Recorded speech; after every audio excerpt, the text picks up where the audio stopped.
Visakha steel plant లో తొలగించిన contract కార్మికుల గురించి పల్లా శ్రీనివాస్ గారు జాబ్ మేళా సందర్భంగా మాట్లాడడం జరిగింది. డిసెంబర్ 12వ తేదీన పల్లా శ్రీనివాస్ గారు పెట్టినటువంటి జాబ్ మేళా తొలగించినటువంటి కార్మికుల్ని పక్కదారి పట్టించేదానికి మాట్లాడారు. జాబ్ మేళా వైపు చూడండి, ఈ ఉద్యోగాల వైపు చూడండి, ఉద్యోగాలు పోయిన వారని చెప్తున్నారు.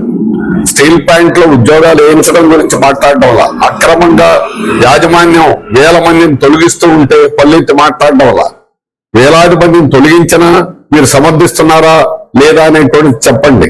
తొలగించే వాళ్ళని ఎలా పెడతారు అనేటువంటి చెప్పండి.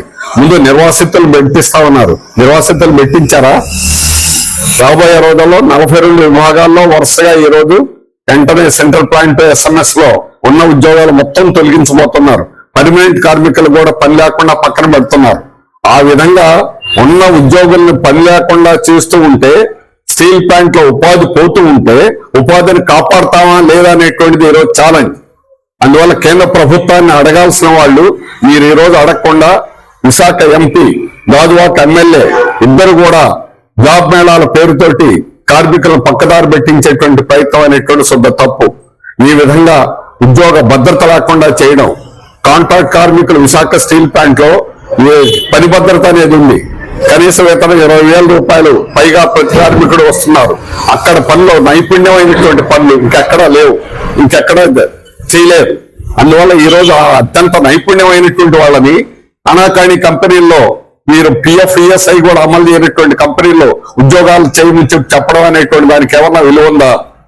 కేవలం పక్కదారి పట్టించడం తప్ప ఇంకొకటి కాదు. ఆ విధంగా కాంట్రాక్ట్ కార్మికులు ఉద్యోగాలు తొలగించిన వాళ్ళకి భద్రత కల్పించకపోవడం, ఉద్యోగాల గురించి రక్షణ కల్పించకుండా ఉండే దానికి మీరు జాబ్ మేళాలు పెట్టి పక్కదారి పట్టిస్తున్నారు. ఇప్పటికైనా కాంట్రాక్ట్ కార్మికులు ఈ ప్రాంతంలో వేలాది మంది రోడ్డులు పడిపోయారు.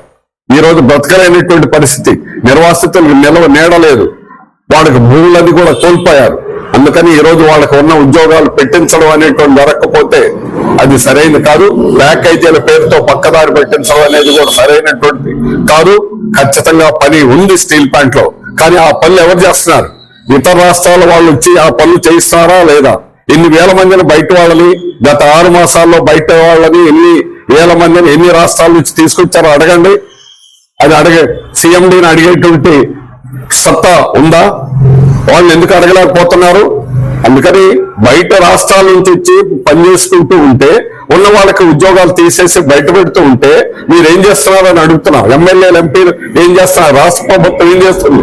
కేంద్ర ప్రభుత్వం కావాలని చేస్తుంది స్పష్టంగా.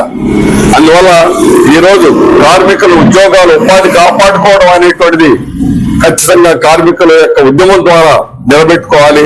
ఐక్య ఉద్యమంతో, పోరాటాలతో కార్మిక వర్గం ముందుకు రావాలని కోరుతున్నాం. మరిన్ని విశాఖ ఉక్కు RANL వార్తల కోసం మన వైజాగ్ స్టీల్ ఫ్యామిలీ యూట్యూబ్ ఛానల్లో సబ్స్క్రైబ్ అవ్వండి.